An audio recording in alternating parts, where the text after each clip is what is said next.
Sean bienvenidos a un nuevo curso a fondo. En este caso estamos hablando de Access Control List.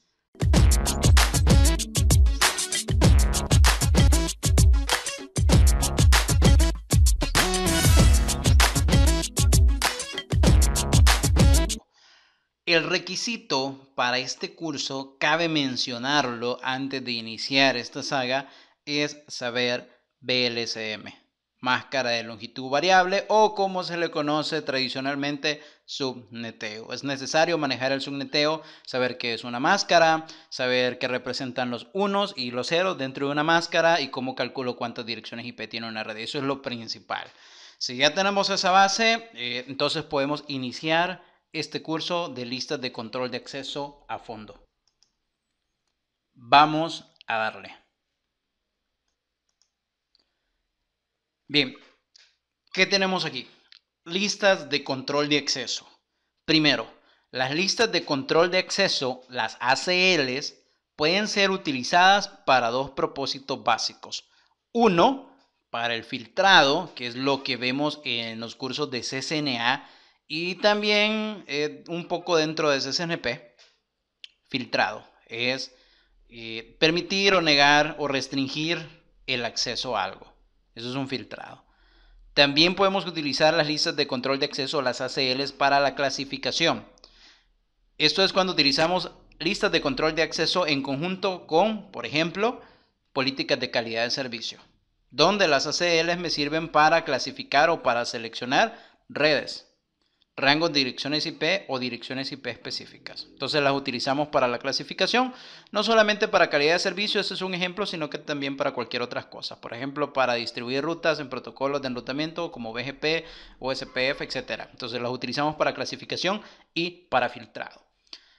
Vamos a ver las dos, pero primero vamos a iniciar con las listas de control de acceso en el ambiente de filtrado, cómo las utilizamos para el filtrado, que es lo que vemos en CCNA y CCNP. En este caso el CCNA nuevo y el Enterprise de CCNP. Vamos a ver. Las políticas de control de acceso para filtrado en equipo Cisco. ACLs. Las ACLs, vamos a definirlas, hablando en el contexto de filtrado. Son enunciados o sentencias que según su configuración permiten o niegan paquetes que tratan de atravesar el router. Ok, desde aquí tenemos la base. Una lista de control de acceso permite o niega, deja pasar o no a lo que está intentando atravesar el router, es decir, entrar por una interfaz y salir por otra. Ahí es donde vamos a accionar las listas de control de acceso, ahí es donde las utilizamos. También podemos decir que las listas de control de acceso pueden tomar decisiones basadas en paquetes, hablando de la capa 3 del modelo OSI, o segmentos, hablando de la capa 4 del modelo OSI, o tomar decisiones basadas en dos criterios, en capa 3 y en capa 4, cualquiera de los dos. Entonces, recordando un poquito el modelo TCP/IP. En TCP/IP tenemos 4 capas: aplicación, transporte, internet y acceso a la red. Estoy poniendo las últimas. En comparación al modelo OSI, recuerden que el modelo OSI es un modelo de referencias y está a la par del modelo TCP/IP. Tenemos aplicación, presentación, sesión, transporte, red, enlace de datos y física. Pero aquí estamos hablando que el filtrado de datos, o cuando la ACL permite o niega, está hablando de permitir o negar paquetes o segmentos de capa 3 o capa 4 del modelo OSI. ¿Y qué es lo que tenemos en la capa 3 y qué es lo que tenemos en la capa 4? Pues bien, hablando de direccionamiento, en la capa 3 tenemos direcciones IP y en la capa 4 tenemos números de puerto. Significa que una lista de control de acceso utilizada para filtrado puede permitir o negar el paso de paquetes o segmentos. Es decir, el paso de direcciones IP o el paso de números de puerto. Y cuando hablamos de números de puertos y hablamos de direccionamientos IP, ¿de qué estamos hablando? Cuando hablamos de direccionamiento IP estamos hablando de una IP específica, de un rango de direcciones, de una subred, de una red completa o de una superred, es decir, las redes que son sumarizadas. Entonces, cuando hablamos de direccionamiento IP, cuando hablamos de capa 3 del modelo OSI, hablamos de cualquiera de estas opciones. Es decir, una ACL puede permitir o negar una IP, un rango, una subred, una red o una superred. O todas las IPs, como una ruta por defecto. Y luego hablamos de la capa 4. En la capa 4 tenemos puertos y dentro de los puertos tenemos del puerto 1 al último, al 65.535. Es decir, una lista de control de acceso puede permitir o negar segmentos que contengan un número de puerto. Un número de puerto entre el 1 y el 65.535, ya sea este de TCP o de UDP, hablando de la capa de transporte, capa 4 del modelo OSI. Ahora bien, una lista de control de acceso, como su nombre lo indica, es una lista. Significa que yo dentro de esa lista puedo estar haciendo líneas o sentencias que permitan y sentencias que nieguen el paso de algo de capa 3 o capa 4 a través del router o atravesando el router, entrando por una interfaz y saliendo por otra.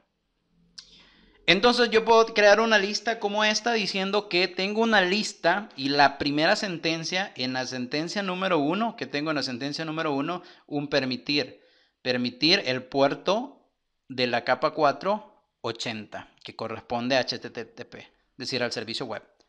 En la sentencia 2 puedo tener un permitir el puerto 25 de la capa 4, que corresponde a correo electrónico. Simple Mail Transport Protocol. O puedo permitir en una tercera sentencia el acceso a una dirección IP específica de destino.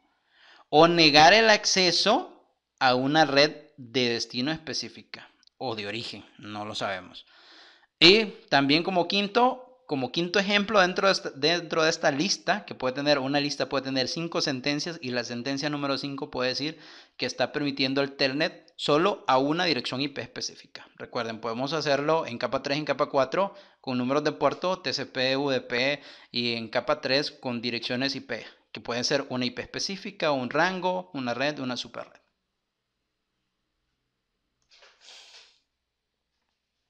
Ahora bien, reglas que tenemos que considerar en general en las listas de control de acceso.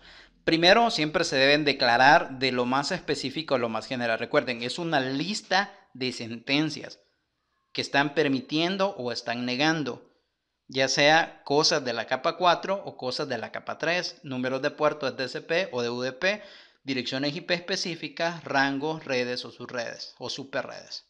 Entonces, primero debo hacer de lo más específico. Lo más específico es declarar una red o un rango de direcciones. Lo más específico es un rango de direcciones. O lo más específico es una IP individual. Entonces, siempre tengo que declarar lo más específico y por último dejar lo más general. Las declaraciones deben especificar primero lo que se permite. Es como una norma. Esta sería como una norma porque no siempre es así. A veces sí debo de poner primero lo que se niega. Pero son condiciones especiales, pero la regla dice, o la mejor práctica, es siempre declarar primero lo que se permite. Ya va a ser muy al criterio del administrador de lo que se está haciendo. Tercero, las declaraciones se revisan de abajo hacia arriba. Tal como lo estábamos viendo aquí, el router revisa la sentencia número 1 y va bajando una por una revisando. No inicia revisando la sentencia 4, no inicia revisando la sentencia 2, no, empieza de la sentencia 1 y comienza de forma secuencial hasta la última. Cuando se encuentra una coincidencia, se ejecuta lo que dice esa sentencia y ya no evalúa el resto, ahí termina la evaluación. Si reviso todas las sentencias y no hago match o no hay una coincidencia en ninguna, entonces por defecto se bloquea todo el tráfico al final de la lista. Al final de la lista va a haber una sentencia que el router pone por defecto que dice negar todo lo demás. Todo lo que no pusiste que ibas a permitir, por defecto está negado. También las ACLs, punto a considerar, las aplicamos dentro de las interfaces o por interfaces. También las podemos aplicar en otros lugares como las líneas, ¿sí? Pero por lo general las aplicamos dentro de las interfaces para filtrar tráfico. Solo se puede aplicar una ACL por sentido, una ACL de entrada y una ACL de salida. Ya vamos a ver cuándo consideramos que la ACL tiene que ser aplicada de entrada y cuándo de salida. Ya lo veremos más adelante. Solo se puede aplicar una ACL por protocolo de capa 3, es decir, una ACL de entrada IP versión 4 y de entrada IP versión 6 y de salida una IP versión 4 y también una IP versión 6 por protocolo. Ahora bien, como ejemplo, vamos a poner esto. Tenemos aquí un paquete y este paquete, viene de la 172.23.1.1. Esa es una máquina y está enviando este paquete a internet, a un servicio web. Entonces, ¿qué es lo que hace la lista de control de acceso? Cuando llega un paquete al router, el router evalúa el mensaje que está llegando contra la lista de control de acceso. Entra un paquete y lo evalúo respetando las reglas. Primero se puso lo que se permite, se puso lo más general o más específico. Y recuerden, dentro de las reglas es que vamos a ir analizando las sentencias desde la primera hasta la última de forma secuencial. No podemos saltarnos ninguna. Entonces lo primero es, este paquete va para el puerto 80. Sí, va para el puerto 80. Ya hice un match, ya hice una coincidencia, por lo tanto el resto de sentencias ya no las mira el router. El router ejecuta la primera sentencia, que es permitir. Si se permite significa, si estás permitido, puedes atravesar este router para poder llegar a tu destino, que probablemente es la internet. Así se ejecutan las ACLs. Tengo aquí otro paquete.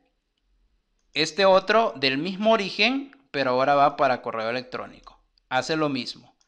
El paquete llega al router, el router se va a la lista de control de acceso que tiene configurada y comienza a preguntarse, ¿este paquete va para el puerto 80? No, entonces no hago nada y paso a la siguiente sentencia.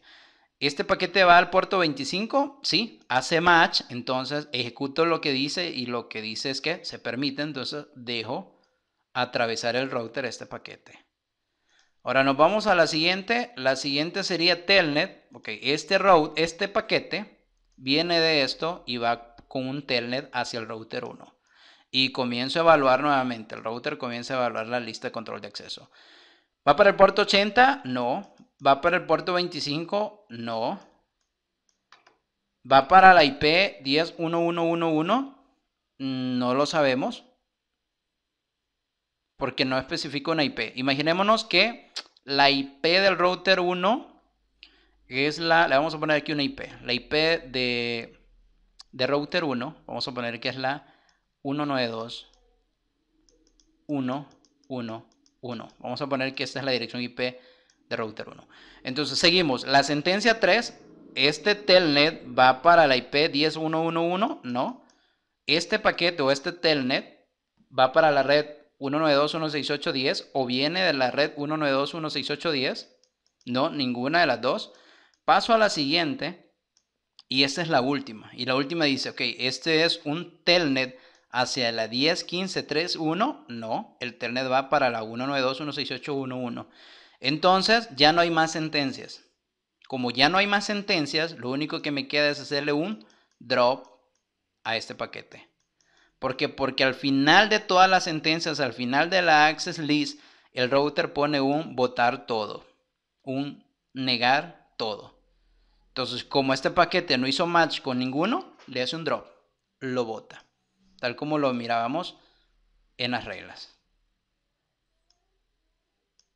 Cuando se encuentra una coincidencia, se ejecuta, pero si no se encuentra, por defecto, el router bloquea todo el tráfico al final de la lista. Así que esas son las reglas que tenemos que considerar siempre que implementamos listas de control de acceso. Espero esta teoría o estos fundamentos de listas de control de acceso sean de mucha ayuda y mucho provecho para ustedes. Vamos al siguiente video. En el siguiente video vamos a ver qué es una wildcard, la famosa wildcard que utilizamos en las listas de control de acceso y cómo dominarlo.